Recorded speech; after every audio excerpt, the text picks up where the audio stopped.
ஜெய் ஸ்ரீராம். இது வந்து ஸ்ரீ கோகுல கிருஷ்ண கோஷாலா, தேவந்தவாக்கம், ஊத்துக்கோட்டை தாலுக்கா, திருவள்ளூர் மாவட்டம். என்னோட பேர் வந்து ஸ்ரீவித்யா. எங்களோட இந்த கோஷாலா வந்து பார்த்திங்கன்னா 2004 நாங்கள் 4 மாடோடு ஸ்டார்ட் பண்ணோம். இப்போது 2024 இந்த 20 வருஷத்தில் எங்களோட கோஷாலாவில் 1468. இது எல்லாமே பார்த்திங்கன்னா நம்மளுடைய தேசிய பசுக்கள் வச்சுருக்கோம். தேசிய பசுக்கள்னால் அந்தந்த மாவட்டம் அந்தந்த மாநிலத்தை சார்ந்த பசுக்களை நம்ம வச்சுட்டுருக்கோம். இந்த ஹெச்எஃப் ஜெர்சி அப்படி பசுக்கள் நம்ம மெயின்டைன் பண்ணல. ஸோ இது எதுக்கு நான் பர்டிகுலராக சொல்கிறேன்னா, நம்மளுடைய நாட்டு மாடோட கிடைக்கிற சாணத்துலேயும் சரி, அந்த கோமியத்துலேயும் சரி, அதோட நம்ம மதிப்பு கூட்டும் போது அதில் நுண்ணுயிரோடைய பெருக்கம் வந்து அதிகமாக இருக்கும். அதை நம்ம உரமாக நம்ம பயன்படுத்தும் போது நம்மளோட பயிர் வந்து நல்லா வளரும். அதுக்காக தான் இந்த நாட்டு மாடுகளை நம்ம மெயின்டைன் பண்ணுறோம். அந்தந்த மாநிலத்தோட பசுக்கள் வந்து பாதுகாக்கணும். அதுக்காக தான் நாங்கள் இந்த நாட்டு மாடுகளை பராமரிச்சுட்ருக்கோம். இது கோஷாலா அப்படின்னா இதோட கான்செப்ட் என்னென்னா, நம்ம இந்த பசு மாடை வந்து பொதுவாக நம்ம பாலுக்காக தான் பயன்படுத்திகிட்டு இருப்போம். இப்போ பால் இல்லைன்னா கிராமத்தில் அடுத்தது என்ன பண்ணுவாங்கன்னா அடி மாடு காமிச்சிடுவாங்க.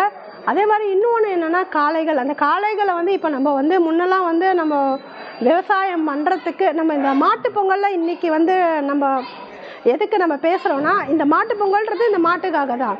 இந்த பொங்கல் தினமே பார்த்திங்கன்னா ஒரு நாளும் நம்ம விவசாயத்துக்கு எது எது பயன்படுறதோ அதுக்கு நம்ம நன்றி சொல்கிறதுக்காக தான் இது நம்ம பண்ணுறோம்.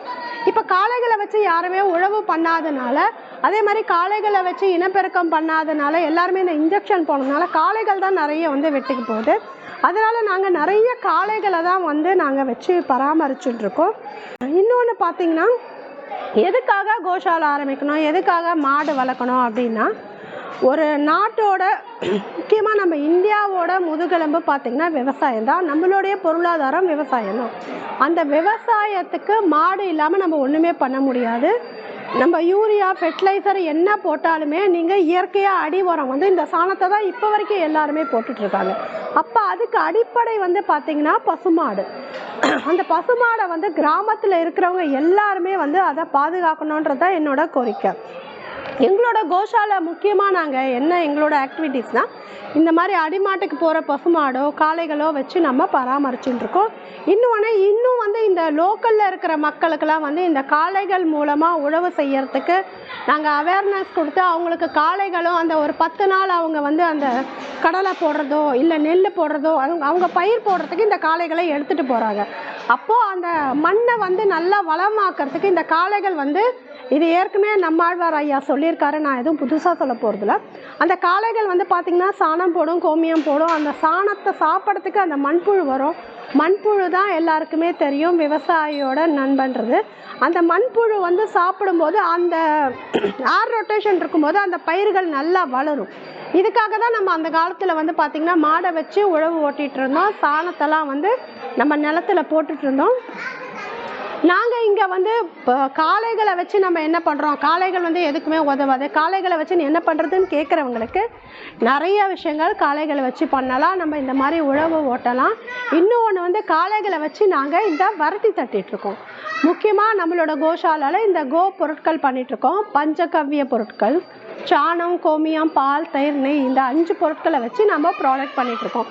நீங்கள் என்ன பார்த்தீங்கன்னா, இப்போ நம்ம காலையில் எழுந்தால் நம்ம என்ன பண்ணுவோம், எல்லாருமே பல்லு தேய்ப்போம்.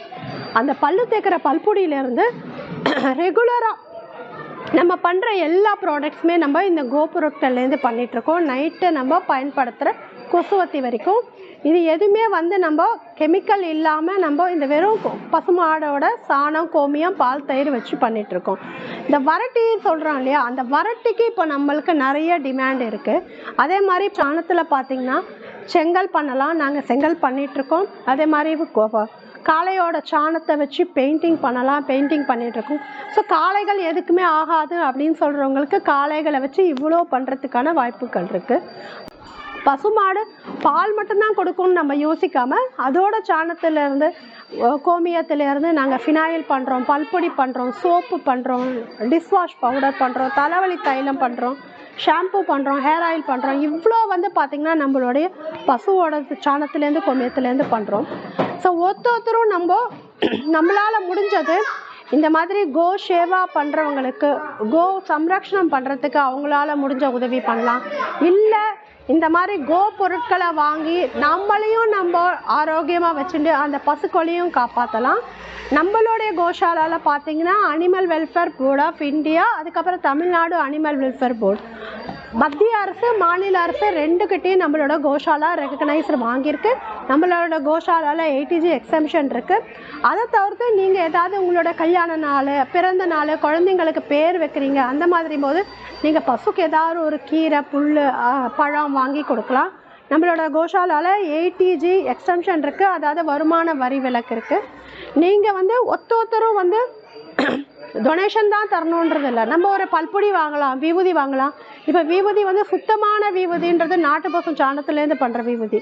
ஸோ அந்த மாதிரி பொருட்கள் வாங்கி இந்த மாதிரி கோஷாலா பண்ணுறவாளை எல்லாருக்குமே வந்து நீங்கள் என்கரேஜ் பண்ணுன்றதை கேட்டுக்கிறேன். ஜெய் ஸ்ரீராம், வந்தே கோமாதா.